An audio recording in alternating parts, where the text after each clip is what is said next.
Hello guys, tara at samahan niyo po ako magluto nitong ginataang gulay na laing or natong po ang tawag dito sa Bicol. At syempre, samahan na rin natin yan guys ng pritong tilapia. Ayan, para sa ating lunch. So ito po yung aming ulam today. At tara at samahan niyo na po ako magluto and enjoy watching na rin po. So kung bago po kayo sa ating page, ayan, wag niyo po sanang kalimutan mag-follow para palagi po kayong updated sa aming mga video na i-upload. So, yan ang ating mga sangkap dyan, guys. Meron tayong dried leaves na dahon ng gabi or taro leaves.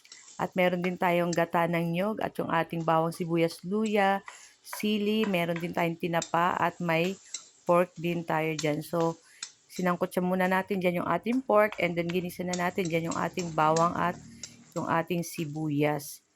After nyan guys, ilalagay natin dyan yung ating pangalawang gata ng niyog. Yung unang gata ng niyog, mamaya na natin yun guys ilalagay pag madali nang maluto yung ating natong. So naglagay na tayo ng asin at konting paminta.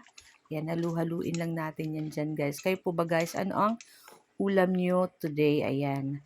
Happy lunchtime everyone sa ating mga followers dyan at sa ating mga friends, ayan na laging nanonood ng ating video sa Mamshi and Trisan. So, ayan na nga at nilagay na natin dyan yung ating taro leaves o yung ating dried na dahon ng gabi at ayan na nga at halu-haluin lang po natin yan dyan guys. Naku, napakasarap nitong ating laing kasi kompleto, rekado at talagang ano yung ating gata ng niyog dyan. So, masarap po sa laing is magata talaga. So, ayan na nga, nilagay na rin natin dyan yung ating 4 na pirasong sili na pangsigang.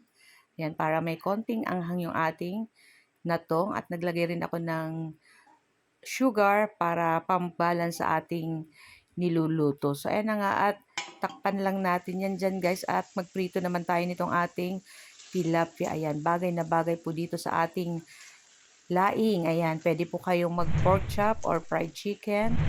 Kahit ano po. Ayan, napakasarap nito guys. Tilapia lang guys, okay na po yan. So, ayan na nga at nilagay na natin dyan yung ating unang gata ng niyog. Ayan, papakuluan lang natin yan. At kakatikatihin yung gata ng niyog. Ayan, habang yan ay syempre nagpiprito tayo dyan guys ng ating tilapia. Ayan, ilang minuto lang dyan guys is maluluto na rin man itong ating gabi o yung ating dahon ng gabi dyan. Yung ating laing.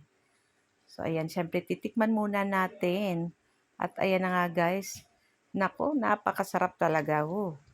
Talagang panalo sa lasa. Ayan.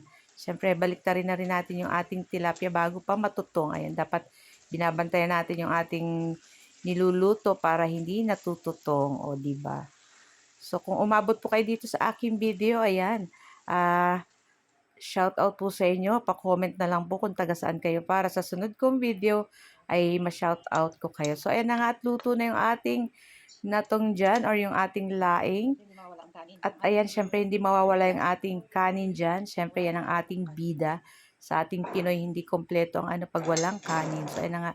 Tara na guys at samahan nyo na pa kung kumain ng aming lunch. Ayan, masarap po sa laing is nilalagyan pa namin yun ng suka para mas masarap. So, ayan na nga. So, guys, tara at samahan nyo na kaming kumain. Kumuha na rin po kayo ng inyong plato. Ayan, naku. Unang subo. Ayan, para sa ating mga followers dyan. Ayan, 8.8k followers na po ang Mamshi and Trisan. So, thank you so much everyone. So, kung hindi pa po kayo naka-follow ng aming page, pa-follow na lang po, pa-like at pa-comment na din po. Ayan. Guys, thank you for watching and see you next video again. Ciao! Happy Sunday!